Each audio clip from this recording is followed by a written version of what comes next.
नमस्कार विद्यार्थी मित्रांनो, आपण बरेच दिवसानंतर भेटत आहोत आणि आज तुमच्यासाठी मी यूट्यूबवर लेक्चर तयार करत आहे. तर मी जे युनिट शिकवणार आहेत ते युनिट नंबर 4, युनिट नंबर 5 आणि युनिट नंबर 6. तर पहिलं जे युनिट आहे मी जे शिकवणार आहे ते आहे operational amplifier and applications. Operational amplifier म्हणजे कोणतं की जे ॲम्प्लिफायर ऑपरेशन परफॉर्म करतं अशा ॲम्प्लिफायरला आपण काय म्हणतो, ऑपरेशनल ॲम्प्लिफायर. मग तुमच्या डोक्यामध्ये एक संकल्पना आली असेल, ऑपरेशन म्हणजे कोणतं ऑपरेशन, हार्टचं ऑपरेशन की ब्रेन सर्जरी किंवा हात पाय तुटला असेल तर त्याचं ऑपरेशन का. ते ऑपरेशन्स नाहीत. कोणते ऑपरेशन्स मग परफॉर्म करत असेल, operation of addition, operation of subtraction, operation of multiplication, operation of division, operation of integration, operation of multiplication. आणि म्हणून या ॲम्प्लिफायर्सला आपण काय म्हणतो, ऑपरेशनल ॲम्प्लिफायर. आतापर्यंत जे आपण ॲम्प्लिफायर शिकलो ते ॲम्प्लिफायर काय करायचे, फक्त इनपुट सिग्नल वीक असेल तर त्याची ॲम्प्लिट्यूड वाढवण्याचं काम ते करायचे. पण या वर्षी आपल्याला सेमिस्टर 3मध्ये ऑपरेशनल ॲम्प्लिफायर शिकायचे आहे. जे ऑपरेशनल ॲम्प्लिफायर्स काय करतात, वेगवेगळ्या प्रकारचे arithmetic operations such as multiplication, division, addition, subtraction. All these operations can be performed with the help of these amplifiers, and that's why these amplifiers are known as operational amplifier. So see here, in this unit you have to study the difference amplifier, because this difference amplifier is a heart of operational amplifier, and that's why we have to study the difference amplifier, which is a heart of operational amplifier. So we have to study, first we have to study the working of differential amplifier, and then after that we have to study the block diagram of operational amplifier, characteristics of ideal amplifiers, concept of virtual ground, okay. Then parameters of operational amplifier, that is input impedance, output impedance, open loop gain, closed loop gain, CMRR means common mode rejection ratio, slew rate, input offset voltage and input offset current, okay. Then after that we have to study the applications of operational amplifier, op amp as inverting amplifier, op amp as inverting amplifier, op amp as adder, op amp as subtractor, op amp as differentiator, and op amp as integrator. So these things we have to study in this unit. So before to study the operational amplifier, we must have to study the difference amplifier, because this difference amplifier is a heart of operational amplifier. So what is operational amplifier first? Operational amplifier is that amplifier which performs the operations like addition, subtraction, multiplication, division etc. is called operational amplifier. म्हणजे जे amplifier addition, subtraction, multiplication, division, integration, derivation हे करून देतं आपल्याला, अशा ॲम्प्लिफायरला आपण काय म्हणायचं, मग operational amplifier. The difference amplifier is a heart of operational amplifier, and therefore it is very necessary to study the working of differential amplifier.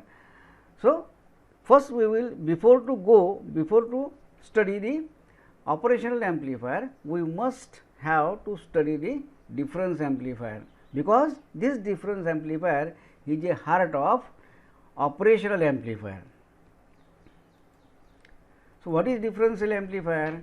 So this is a differential amplifier. It has two inputs, input 1 and input 2. Similarly, it has two outputs, VA or VO1, VB or VO2. Means it has two input terminals as well as two output terminals. Then about the construction of this amplifier, it consists of two transistors Q1 and Q2, okay, and a biasing circuitry formed by the resistances R1 and R2 and as well as the resistance Re. So, it is a emitter coupled amplifier, and this emitter coupled amplifier is known as difference amplifier. Why this amplifier is known as difference amplifier? Because output of this amplifier is proportional to the difference of input voltages applied at IP1 and IP2, and that is why this amplifier is known as difference amplifier.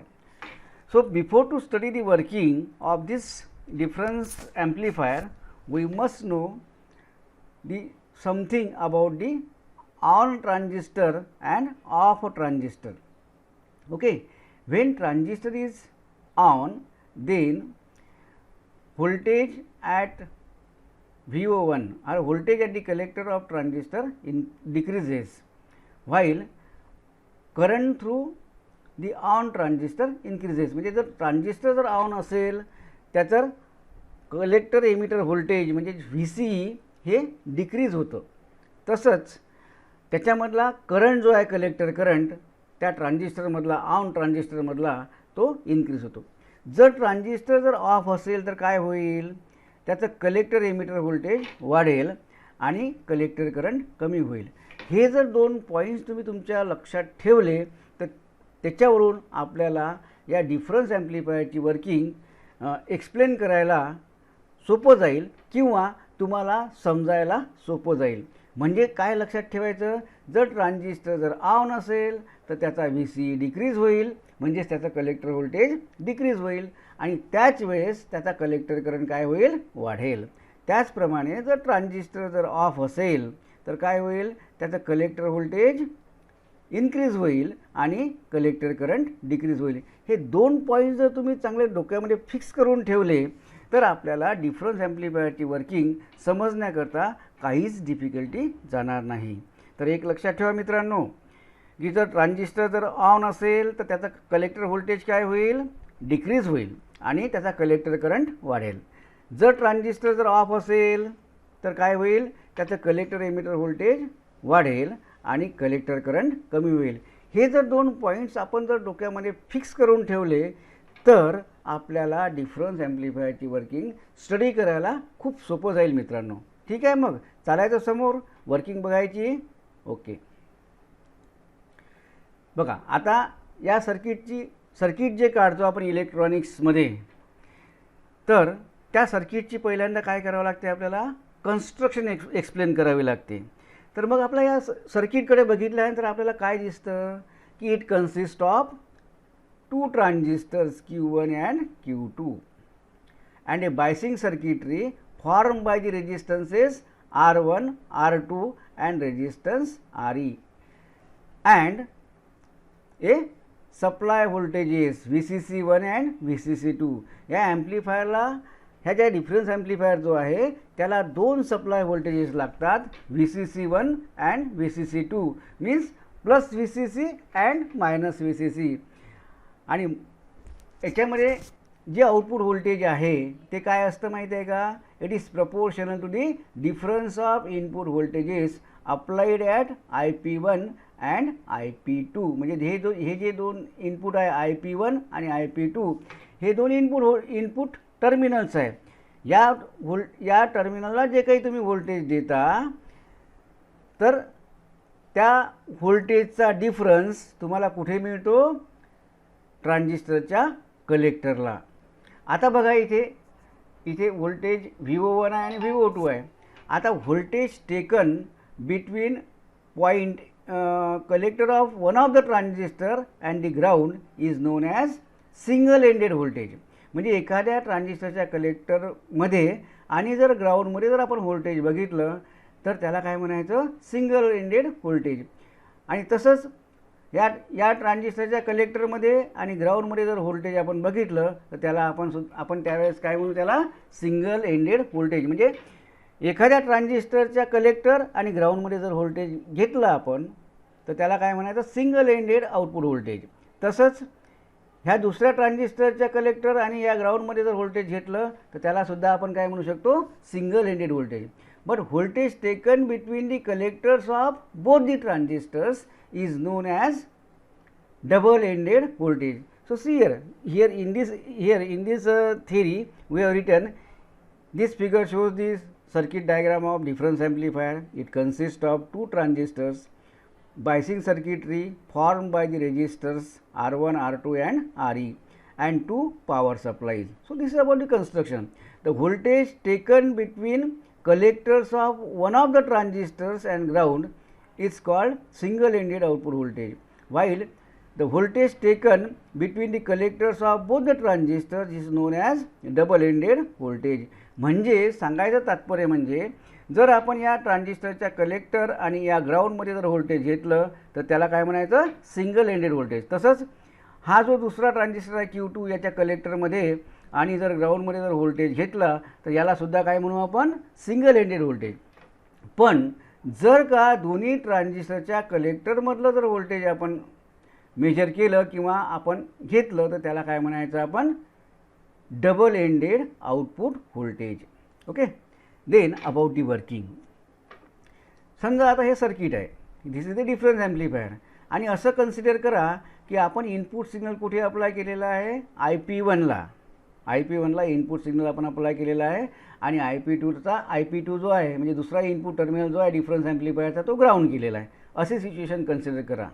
म्हणजे कसं, या transistor जो आहे त्याच्या बेसला input voltage द्या आणि हा जो दुसरा ट्रान्झिस्टर आहे याचा बेस काय करा, ग्राउंड करा. आता ट्रान्झिस्टर्स तुम्हाला माहिती आहे मित्रांनो, दोन प्रकारचे असतात. कोणता, एक NPN आणि हा आहे दुसरा PNP.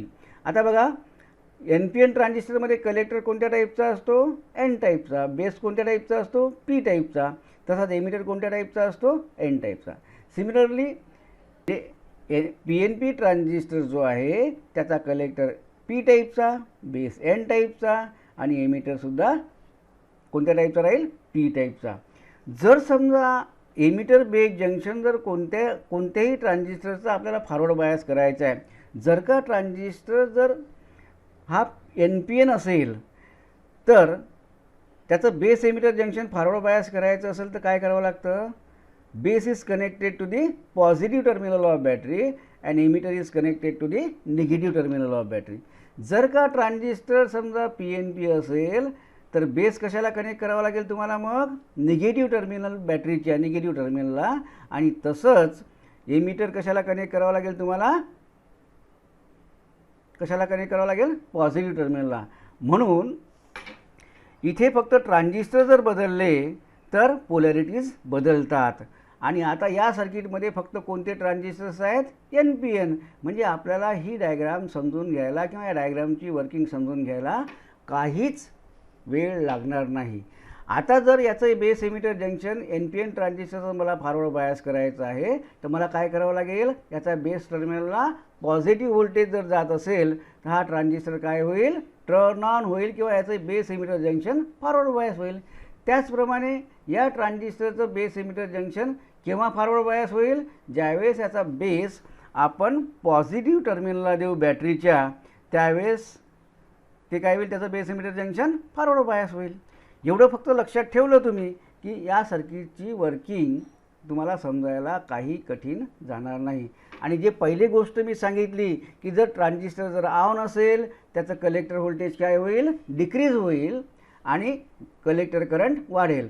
तसाच समजा ट्रान्झिस्टर जर ऑफ असेल तर त्याचा कलेक्टर व्होल्टेज वाढेल आणि त्याचा कलेक्टर करंट कमी होईल. आता याच्यामध्ये दोन्ही ट्रान्झिस्टर्स कोणते आहे, NPN. त्याच्यामुळे एक ट्रान्झिस्टर या सर्किटमध्ये नेहमीच ऑन असतो किंवा ऑन मोडकडे ढकलला जातो. तसाच दुसऱ्या ट्रान्झिस्टर जो आहे तो ऑफ स्टेटकडे ढकलला जातो, म्हणजे त्याचं base emitter junction reverse bias होतं. हे कसं होतं, काय होतं हे आपण बघूया. ओके, हे समजलं का तुम्हाला पहिल्यांदा?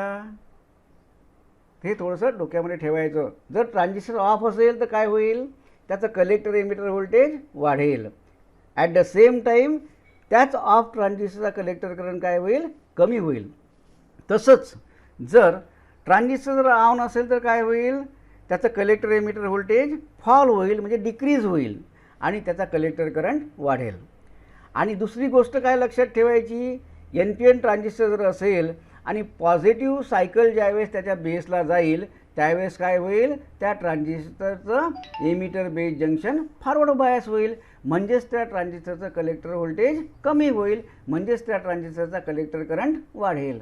ॲट द सेम टाईम दुसरा जो ट्रान्झिस्टर आहे याचं base emitter junction automatically reverse bias कसं होतं हे आपण वर्किंगमध्ये बघणारच आहोत. म्हणजे जो ट्रान्झिस्टरचं base emitter junction reverse bias होतो तो ट्रान्झिस्टर कोणत्या मोडमध्ये ढकलला जाईल, ऑफ स्टेटकडे ढकलला जाईल आणि त्याच्यामुळं त्याचं कलेक्टर व्होल्टेज जे आहे ते वाढेल आणि कलेक्टर करंट कमी होईल. एवढंच फक्त लक्षात ठेवा तुम्ही. आता बघा आपण काय सिच्युएशन घेतो, इथे मग लिहिलेलंच आहे, हे तुम्ही वाचू शकता. पण आता समजा आपण इथे याच्या इनपुट 1ला समजा म्हणजे ट्रान्झिस्टर Q1च्या बेसला समजा आपण AC व्होल्टेज देतो आहे, बरोबर आहे. आणि दुसरा जो ट्रान्झिस्टर आहे त्याचा बेस टर्मिनल आपण काय करतो, ग्राउंड करतो, बरोबर. इथे लिहिलेलं आहे, let the signal be given to Q1 at IP1 while IP2 is grounded.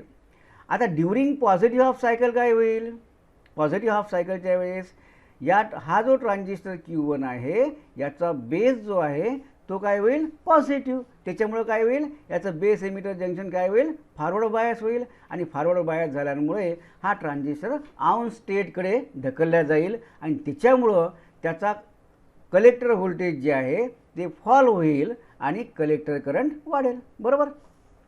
आता याचा कलेक्टर करंट वाढल्यामुळं आपल्याला माहिती आहे I = IC + IB, म्हणून याचा कलेक्टर करंट वाढल्यामुळे याचा एमिटर करंट वाढेल मित्रांनो, बरोबर आहे. आणि हा वाढलेला एमिटर जो करंट जो आहे तो या एमिटर रेजिस्टरमधून फ्लो होईल. आता हा करंट टॉप टू बॉटम असा फ्लो होऊन राहिला, बरोबर आहे. आता कोणत्याही रेजिस्टरमधून जर करंट जात असेल तर त्या रेजिस्टरच्या अक्रॉस व्होल्टेज प्रोड्यूस होणारच आहे, नाही का. म्हणून आता या रेजिस्टर RE म्हणून हा एमिटर करंट फ्लो झाला, त्याच्यामुळे या एमिटर रेजिस्टर REच्या अक्रॉस काय होईल, व्होल्टेज डेव्हलप होईल. आणि व्होल्टेज डेव्हलप कोणत्या पोलॅरिटीचं होईल, करंट कसा फ्लो होऊन राहिला, from this point two this point. म्हणजे वरचा जो पॉईंट आहे एमिटर रेजिस्टरच्या अक्रॉस जो व्होल्टेज येऊन राहिला तो कोणत्या पोटेन्शियलला राहील, तो पॉझिटिव्ह पोटेन्शियलला राहील. आणि पॉझिटिव्ह पोटेन्शियलला असल्यामुळे हा जो पॉईंट आहे रेजिस्टरचा तो कोणत्या पोटेन्शियलला राहील, निगेटिव्हला. कारण करंट असा फ्लो होतो ना फ्रॉम टॉप टू बॉटम. त्याच्यामुळं काय होईल की इथला जो पोलॅरिटी राहील व्होल्टेजची ती काय राहील, पॉझिटिव्ह, आणि इथली राहील निगेटिव्ह. आता बघा इथे काय होतं आहे, इथे काय होईल, हा पॉझिटिव्ह होईल आणि इथे काय एमिटर कनेक्ट. आणि एमिटर कोणत्या टाईपचा आहे, या ट्रान्झिस्टरचा N टाईपचा. आणि याचा एमिटर जो आहे तो कशाला कनेक्ट झाला, मग पॉझिटिव्ह टर्मिनलला, पॉझिटिव्ह पोटेन्शियलला.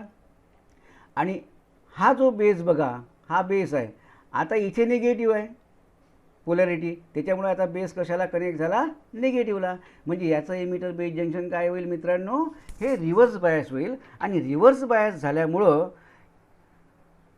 काय होईल, हा ट्रान्झिस्टर ऑफ स्टेटकडे लोटल्या जाईल. आणि ऑफ स्टेटकडे लोटल्या गेल्यामुळं याचं कलेक्टर व्होल्टेज काय होईल, इन्क्रीज होईल आणि कलेक्टर करंट काय होईल, फॉल होईल.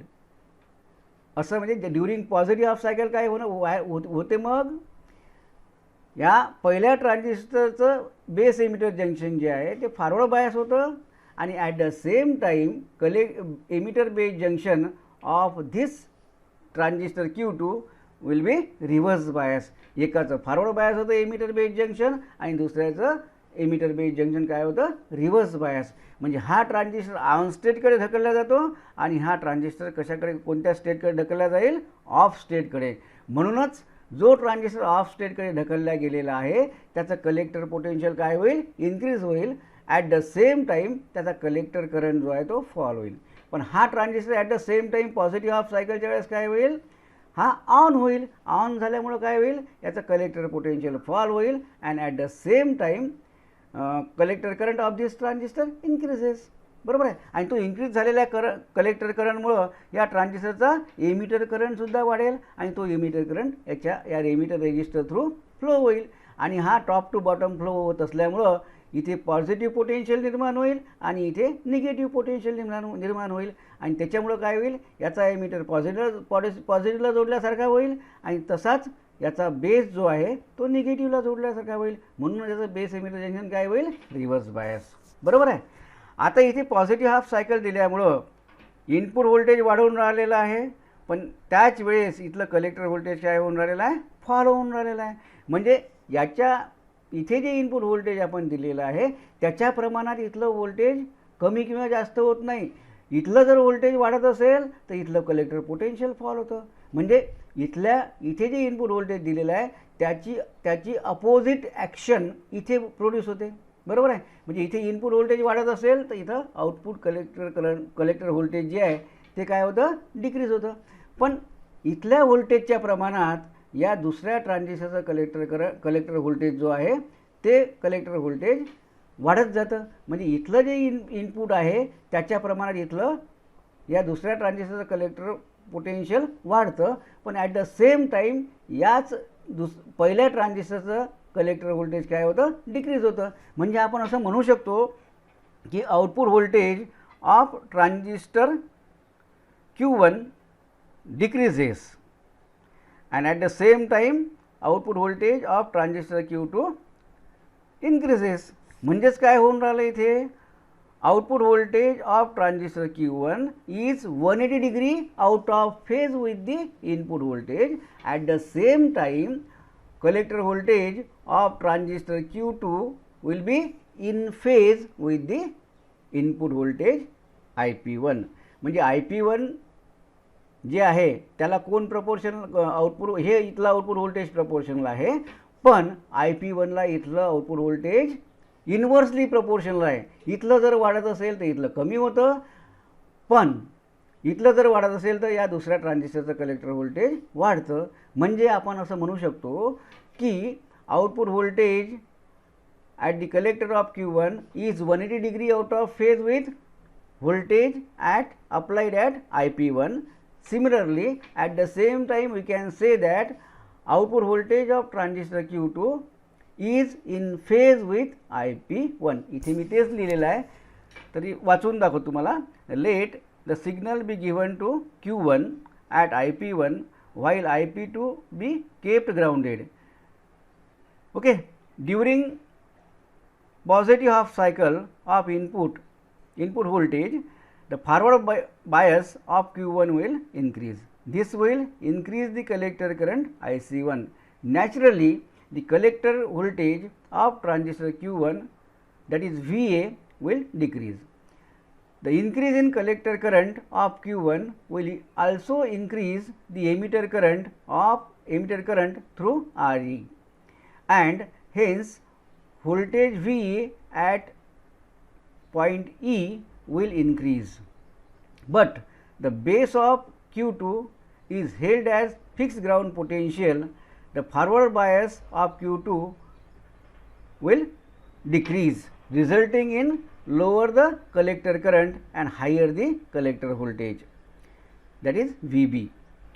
Applying the similar logic to the negative half cycle, voltage VA will increase while VB will decrease.